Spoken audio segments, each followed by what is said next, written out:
না এবার ইয়ের থেকে মেশিন নিতেছে নাকি স্টার্টের থেকে ভিআইপি স্টার্টের থেকে আপনি যাচ্ছেন কোথায়?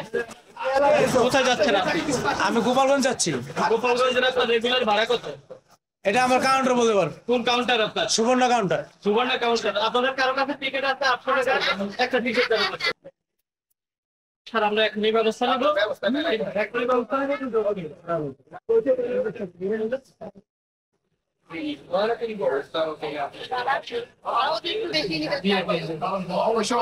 বেশি নিতে পারবো না নিজের সার্ভিস বাদ দেওয়া হবে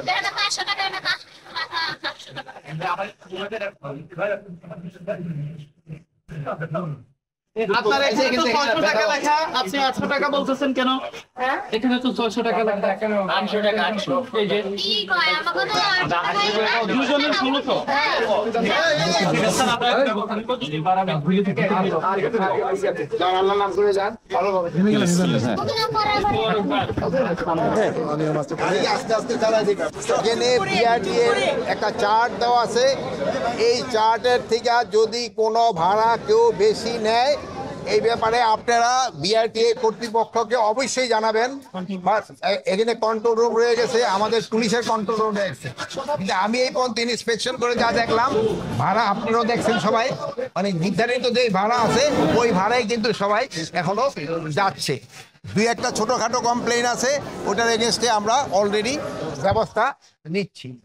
তা আপনারা এবং আমরা সবাই মিলে দোয়া করব যাত্রীরা যেন ভালোভাবে যেতে পারে এবং রাস্তাঘাটে যেন কোনো অসুবিধা হয় না।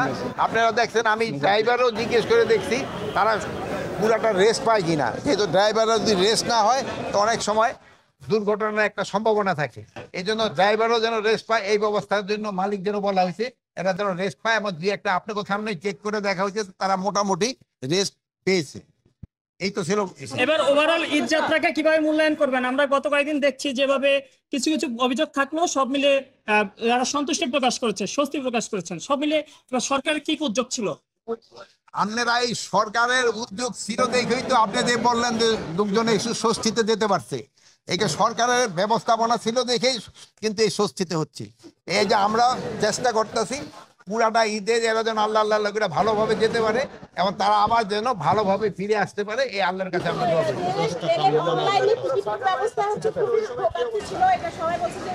আমি রেলের ওখানে তো যাইনি, আমি যদি আগামীকাল গেলে আমি হয়তো সে স্বরাষ্ট্র মন্ত্রণালয় থেকে কিন্তু আগেই বলানো হয়েছে যে সবাই ছুটি ভোগ করতেছে, কিন্তু আমার পুলিশ কিন্তু সশস্ত্র বাহিনী, পুলিশ, বিজিবি, আনসার এরা কিন্তু কেউ ছুটিতে যাচ্ছে না।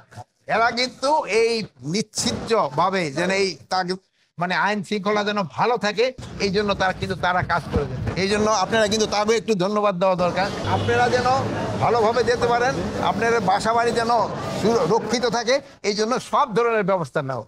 এখানে আল্লাহ দিলে কোনো ধরনের ষড়যন্ত্রের হুমকি নাই, আর ষড়যন্ত্রের যদি কোনো হুমকি থাকে আপনারাই মোকাবেলা করবেন আমাদের সাথে নিয়ে।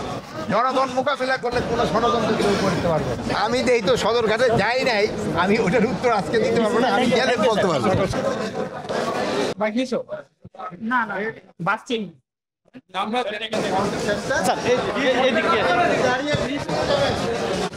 ওটা কি লোক আছে দেখো তো, রাস্তায় একটা বাস থামিয়ে এদিকে আরো আছে স্যার, চালা আছে। না এটা তো লোক